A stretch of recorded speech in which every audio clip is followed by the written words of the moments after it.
In a video I posted a few months ago, I teased a bunch of words that have surprising etymologies. For those of you who don't know, etymologies are the historical origins and developments of words. And judging by this suggestion by DaisyBrain, it looks like there's a few people who want some more, so why not start with those? A lot of etymologies are straightforward, but these are pretty interesting.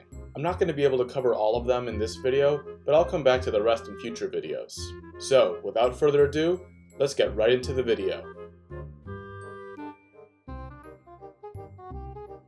Our first word begins with a guy named John. He was born in the late 1200s in a town called Duns in Scotland, so people called him John Duns Scotus. He was a scholastic philosopher like Thomas Aquinas and William of Ockham, of Razor fame. Scholasticism was a medieval European school of thought that combined Aristotle's classical logic and philosophy with Catholic Christianity's dogmatic theology. So basically it was the shit that the self-professed Christian intellectuals did in their uppity universities to feel clever without having to change their narrow-ass worldview.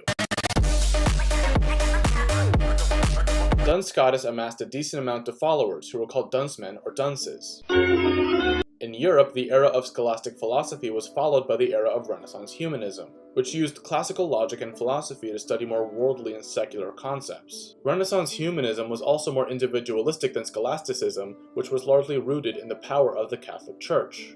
The dunces, along with other traditionalists, opposed Renaissance humanism, and in return, those who were with the times began using the term dunce as an insult, calling people dunces if they rejected new ideas, or just if they were stupid. And that gave us the modern word, dunce. The next word begins in a part of the Mediterranean called the Ligurian Sea. The most prominent city on the Ligurian Sea is the Italian port city of Genoa. By the year 1500, weavers in Genoa had produced a new type of fustian cloth. Fustian is a thick, sturdy type of fabric, and this Genoese fustian gained popularity because of its usefulness and was exported from Genoa and traded across Europe. When it reached England, it was called jean fustian, since jean was the way to say Genoese in the English of the day. This was eventually shortened to just jeans. Our third word picks up right where the last one left off. A relatively short distance away, other weavers in the city of Nîmes wanted to reproduce Genoa's jean fustian for themselves, but accidentally made a fabric that was even stronger and higher quality. Rather than being called a fustian, it was called a serge, meaning a twilled fabric. When this new fabric started to spread, it was called serge de Nîmes, French for serge from Nîmes. This was later shortened to denim, and when it reached England, it gained a more bastardized English pronunciation, denim.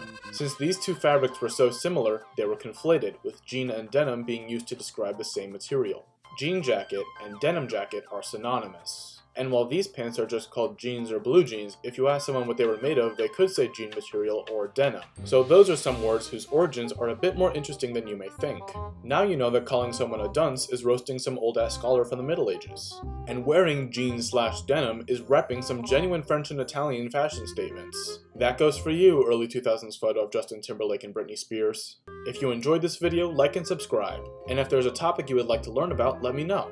Wherever there is a hole in the earthly population's general knowledge, it's my goal to fill it. See you later.